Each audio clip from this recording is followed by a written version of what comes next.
नमस्कार, मैं हूं फरहान। बिहार विधानसभा चुनाव को लेकर लगातार कवायदे जारी हैं। राहुल गांधी हो या तेजस्वी यादव, चाहे एनडीए के नेता हों, लगातार बिहार में रैलियों और यात्राओं एवं सभाओं के माध्यम से जनता को बताने की कोशिश कर रहे हैं कि आखिर बिहार को क्या चाहिए।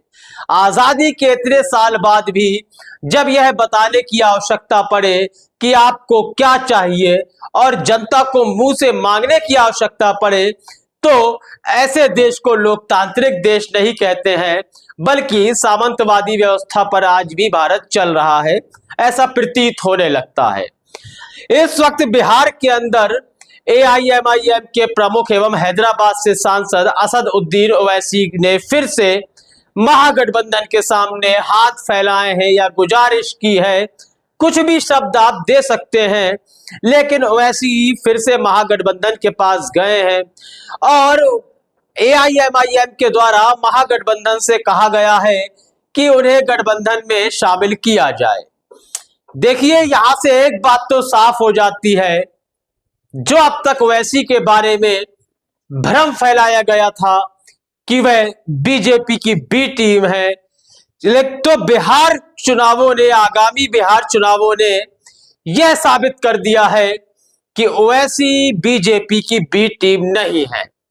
क्योंकि जो भी वहां पर अपना काम कर रही है पार्टियां, लगातार अपनी वोट मांगने के लिए जनसभाएं की जा रही हैं, तब से लेकर अब तक ओवैसी लगातार महागठबंधन से गुजारिश करते रहे कि उन्हें महागठबंधन में हिस्सा दिया जाना चाहिए, लेकिन ऐसा नहीं हुआ, तो फिर से मना कर दिया है।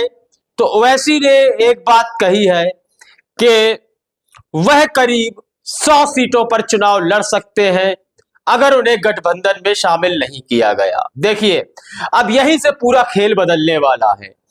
ओवैसी को यदि गठबंधन में शामिल नहीं किया जाता, ओवैसी कम से कम 100 सीटों पर चुनाव लड़ेंगे। उसमें ज्यादातर सीटें मुस्लिम बहुल होंगी, यानी कि सीमांचल की भी सीटें होंगी। यहां पर महागठबंधन एवं स्वतंत्र रूप से लड़ने वाले निर्दलीय उम्मीदवार भी जरूर खड़े होंगे, वह सब भी मुसलमान होंगे।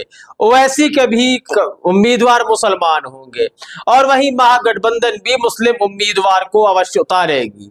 तो यहां पर टकराव सीधा सीधा समीकरण महागठबंधन का बिगाड़ देगा।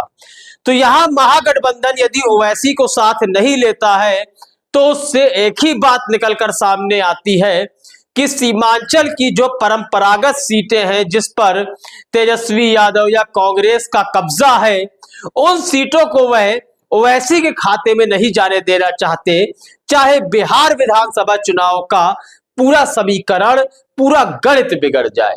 तो यहां पर बीजेपी की बी टीम कौन है, महत्वाकांक्षाओं के लिए कौन लड़ रहा है, अल्पसंख्यकों को क्या बढ़ावा देने की बात हो रही है, इस संबंध में आपकी राय कमेंट सेक्शन में बेहद महत्वपूर्ण है। अपनी राय देना बिल्कुल भी ना भूलें।